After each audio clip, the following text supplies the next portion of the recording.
You know, the best way to learn how to use something is by using it. So I'm going to take my brand new Canon R out in the field today and give it a good workout. Stick around. So I've been asked to shoot a local parade today, and I figured it would be a great opportunity to take the new Canon R camera out in the field and you know, really try it out, really get used to how it works. So I took just that camera alone, along with my 24-70 2.8 zoom and my 70-200 2.8 zoom and a flash. And I'm going to, you know, try out some of the features, try out some of the autofocus, some other things, and, you know, really get a feel for how it works and see how much I like it. Hopefully the weather stays nice. It was supposed to rain, but it looks like that's going to hold off. It's going to be a little overcast, which will actually be nice. It'll help out with some of those dark shadows, and hopefully we'll have a nice day. If you're like me, the back of your car is your staging area. This is where you have all your gear, and when you get there, you pop it open and you start putting things together. Bags, straps, whatever you got to do to get yourself set up for the day. All right, so here's my setup for something like this. I have my camera attached to my Spider holster, which is going to go right on my waist. This way that can hang there hands-free, just like that. I have my 24-70 in my lens case. That's going to hang at my side right there. Easy to change, pull it out. I'm hands-free. There's nothing hanging off my shoulders. I'm shoulders-free. You may have noticed I have my lens pen always with me. I'm hands-free, I'm shoulders-free, there's nothing hanging off of me, and it's just nice and easy to be able to hold the camera. Got my wrist strap, can change lenses really quickly as I'm walking around, and the two zoom lenses, 24-70, 70-200, give me a huge range, really everything that I need for shooting something like this.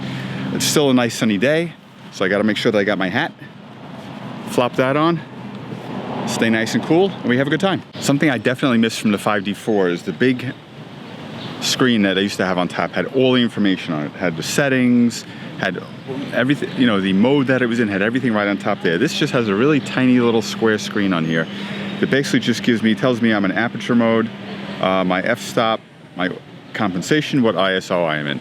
I'm gonna see if maybe I can customize that, add some more things, but it was great to be able to just quickly look down at the camera and see what mode you were in. I could do everything from the back now, and I'm gonna have to get used to that, but it was really nice to be able to just take a quick glance down at the camera and see what was going on.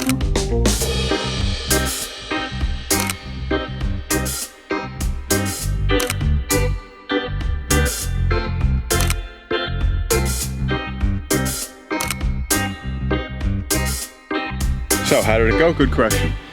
Aside from it being hotter than I thought it was gonna be, I haven't looked at any of the images yet, but a couple of notes on shooting with this camera. You know, the autofocus that I was using was the face tracking autofocus, which seemed to work most of the time, but not 100% of the time. I was still fumbling around a little bit with the autofocus points. I'm getting a little more used to using my thumb to select them on the LCD, but it didn't seem to work exactly great 100% of the time, so I have to play around with that a little bit more. It was great to be able to shoot with the articulating LCD screen. I was marching along with the parade and trying to keep up with them, and if I had to crouch down, you know, to get some low angle shots of people coming by with banners and things, for me to crouch down and stop as they go by doesn't work. So for me to be able to use the LCD screen and hang the camera really low and still walk along with them and keep that flow moving. So far that's really my favorite feature of this camera.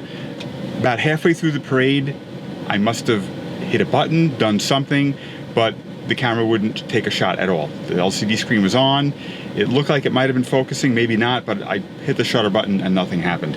Turned the camera off and on, didn't change anything. It took the battery out, put the battery back in, and it was working fine after that. It only sent me back about 30 seconds to a minute. I don't know if it was something I did wrong or something that went wrong with the camera, but I got it back up and running pretty quickly. So when I get home, the next thing I'm gonna do is review all the images on the camera the way that I normally do before I load them into the computer. So we'll see how that goes first, and then we'll dump them into the computer and check out editing actual images from this camera. Okay, so now that I'm back home, the first thing I'm gonna do is go through all of the images on my camera. I did a video a few months ago about my workflow, how I manage my photos from taking them to editing them and everything in between. So I'll put a link to that at the end. But basically, I go through all my images and delete the ones I don't want to keep on my camera before I download them to the computer. It's just much easier and faster for me to do it that way. So one thing I noticed right away when I went to look at these images and delete them on here is that the delete button, the little trash can, is over on the right-hand side,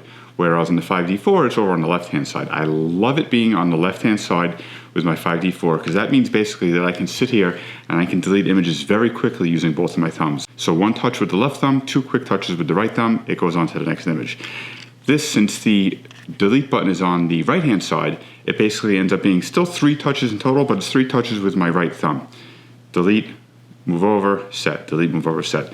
It's, again, probably a fraction of a second, but I just like the, being able to quickly move back and forth between images and to be able to use my left thumb to delete them and then my right thumb to confirm.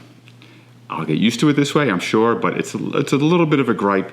There are no buttons really on the left-hand side that I can use that I can designate as a delete button, so I don't even have an option there. So far, very positive experience. One other thing I wanted to mention that I forgot to mention was the electronic viewfinder. I know I don't love it. Bill said he doesn't love it either. It just doesn't look as real as the DSLR looks when you look through that. It is nice and bright, I noticed that. And the other thing I noticed while I was out shooting is that it's live exposure, basically. So when you're looking through the viewfinder on a DSLR, you're seeing the scene in front of you regardless of what your exposure is set to. When you use your LCD screen on the back of a DSLR, that'll give you your live exposure. So if you increase your exposure, decrease, that'll brighten and darken.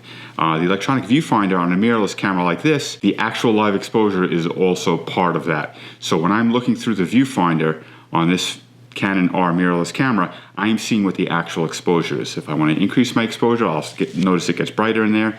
I'll notice sometimes that it's focusing on something or it's metering off something that's very dark and my scene is much brighter than it should be, and I know right in that moment I can really quickly adjust what it's metering off of and get the scene in correct exposure right there. So that's actually very useful to be able to look through the viewfinder, the electronic viewfinder on a mirrorless camera, and to be able to see your exact exposure. But let's put these in the computer now and take a look there. So I've been editing these images, and what I was going to do was do a screen capture and show you in Lightroom exactly what these raw files look like and how they can be edited and how nice they look. But I actually want to save that for another video. I'm going to shoot some shots with the Canon R, with the 5D4 and the M50 also, and show you in Lightroom exactly what these exact same shots look like side by side in the computer. So I'll save that for another video, but I just want to say, so far I'm really happy with the quality of the images that I'm getting from the Canon R. These files look just like